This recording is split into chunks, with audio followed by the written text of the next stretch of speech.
Salut, j'espère que tu vas bien. On est mi-avril, je t'emmène avec moi pour une nouvelle chasse. J'espère qu'on va kiffer ensemble. Allez, à tout de suite.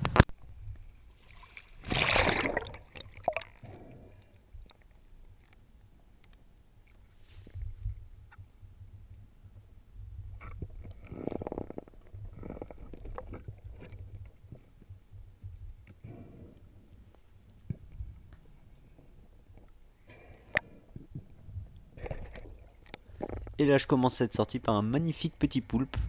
Lui, il est né il y a pas longtemps. Vous voyez, il est tout petit. Donc évidemment, quand ils sont petits comme ça, je les prélève pas. Mais magnifique, quoi, petit poulpe. Il y en a pas mal, hein. Pas mal qui sont venus sur nos côtes et qui se sont reproduits. Du coup, quand ils sont gros, bah, n'hésitez pas à les prélever si vous aimez ça, parce que par chez nous, du coup, là dans le Finistère, on en a vraiment beaucoup.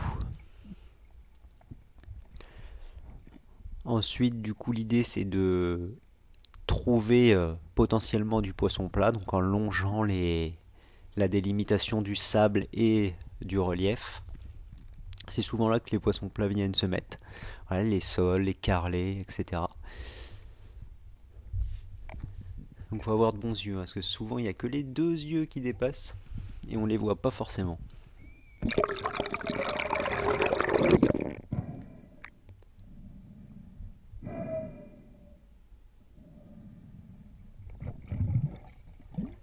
À la surface, j'ai repéré une espèce de petite grotte sous-marine. Du coup, je vais voir à l'intérieur. Ah, et là, un magnifique mâle araignée. Super. Et juste à côté, là, j'en vois un deuxième.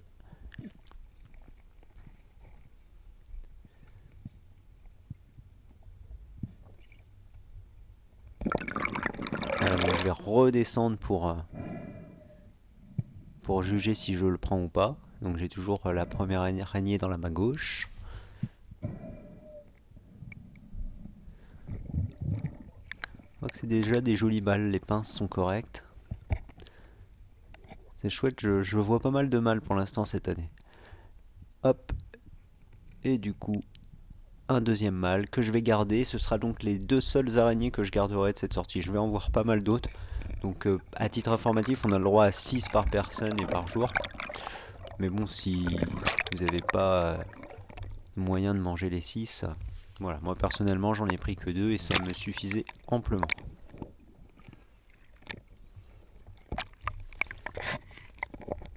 Et après le grand moment, je pense que ceux qui pêchent les araignées connaissent bien ça, le grand moment de mettre enfiler l'araignée. Voilà, des fois c'est facile et des fois là quand elles écartent bien leurs pinces et leurs pattes, ça peut être un peu galère hein, quand même.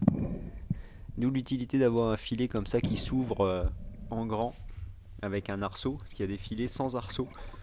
Du coup pour les enfiler, les araignées c'est encore pire à l'intérieur. Enfin c'est que mon avis, mais moi j'aime bien les filets comme ça avec un arceau. Donc là, je lâche mon harpon parce que il est légèrement trop plombé et donc je veux voir la vitesse où il coule pour que, une fois rentré à l'atelier, je puisse régler son plombage. Donc là, on voit qu'il coule. Hop, il coule un peu trop. Hop, et il tombe près d'un rocher. Je me dis, bon, bah allez, je vais aller le chercher.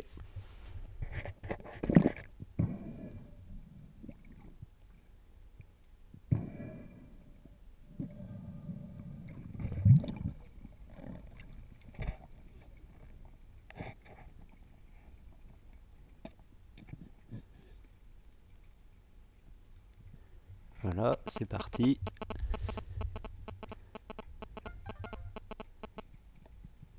Et en fait, il est tombé juste. Regardez, il y a un trou et juste devant, en fait, il est tombé devant le trou d'un homard. Et là, je vois une magnifique pince dans le trou. Du coup, je prends évidemment le harpon. Là, je tire pour récupérer la flèche, histoire de l'utiliser pour extraire, essayer d'extraire le homard du trou. C'est un trou que je connais pas, donc je sais pas s'il peut s'enfuir de l'autre côté, s'il est profond, jusqu'où il peut s'enfoncer à l'intérieur, et peut-être que bah, j'arriverai pas à l'attraper. Hop, j'y retourne.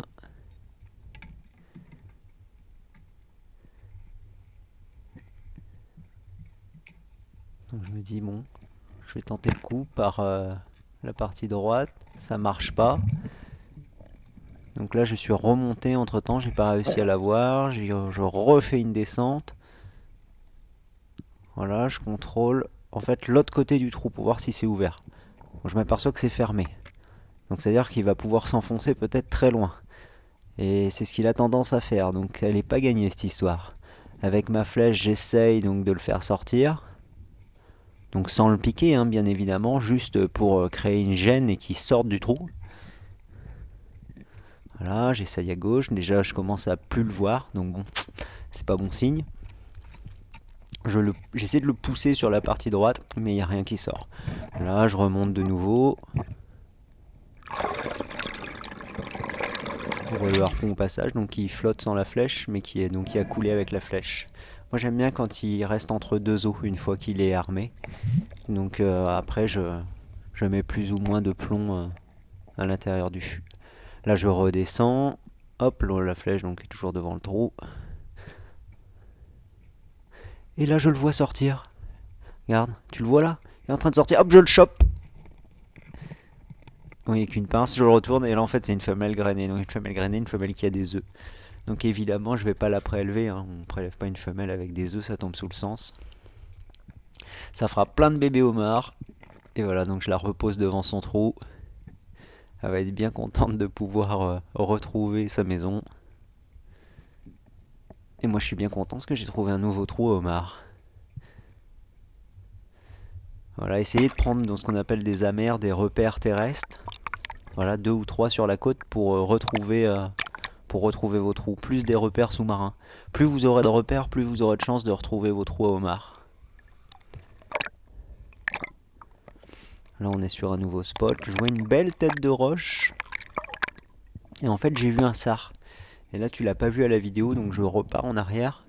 J'ai vu un sar qui broutait sur les cailloux. Donc je me dis je vais reculer et je vais tout simplement descendre sans qu'il me voie. En essayant. Mais bon. Des fois ça marche pas. Hop. Donc là j'essaie de me cacher dans une petite faille.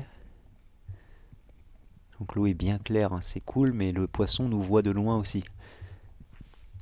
Et là, je sais pas si je commence à l'apercevoir, il brille là au loin. J'essaie de pas choquer le harpon contre les cailloux pour pas lui faire peur. Ah, là il se décolle de la pierre, il a tendance... Hop, il vient vers moi, et je le tire, et voilà. Et là, pendant que je remonte, je vois un gros poulpe. Je sais pas si tu l'as vu en haut à droite de l'écran, il y a un gros poulpe sur les rochers. Il est vraiment balèze celui-là, j'aimerais bien le prendre. Mais bon, avant tout, je remonte le poisson. Hop, je remonte le sar. Tout de suite, je l'achève. En même temps, j'essaie de ne pas perdre le poulpe des yeux, ce qu'on a vu tout à l'heure avec le petit. Hein. Ils peuvent vite partir, autant ils ont l'air très calmes, mais quand ils décident de partir, quelques coups de tentacules et hop, on les voit plus. Là, je tue mon sar.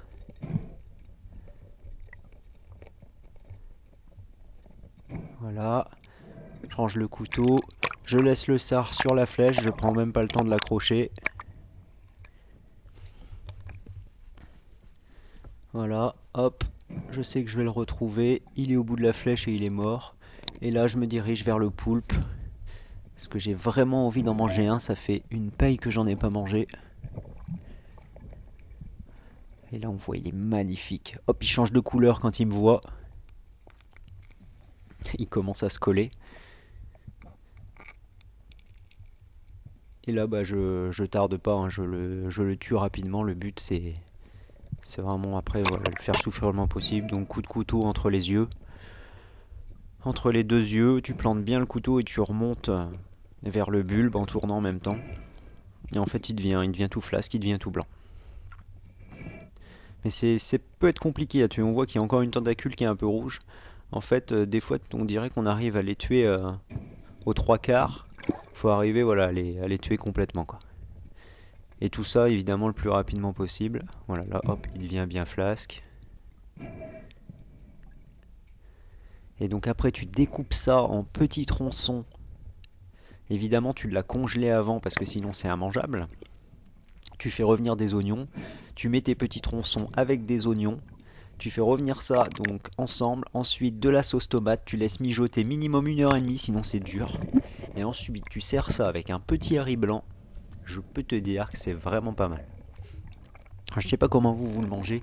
N'hésite pas à me dire en commentaire comment tu cuisines le poulpe, ça m'intéresse. Mais bon, c'est pas comme la sèche ou l'encorné, hein. Ça demande quand même assez longtemps de cuisson. Et là, du coup, je récupère mon sard. Moralité de cette pêche, donc un sard, un joli poulpe et 2 belles araignées. Voilà, j'espère que la vidéo t'a plu. Je te dis prends soin de toi. Ciao!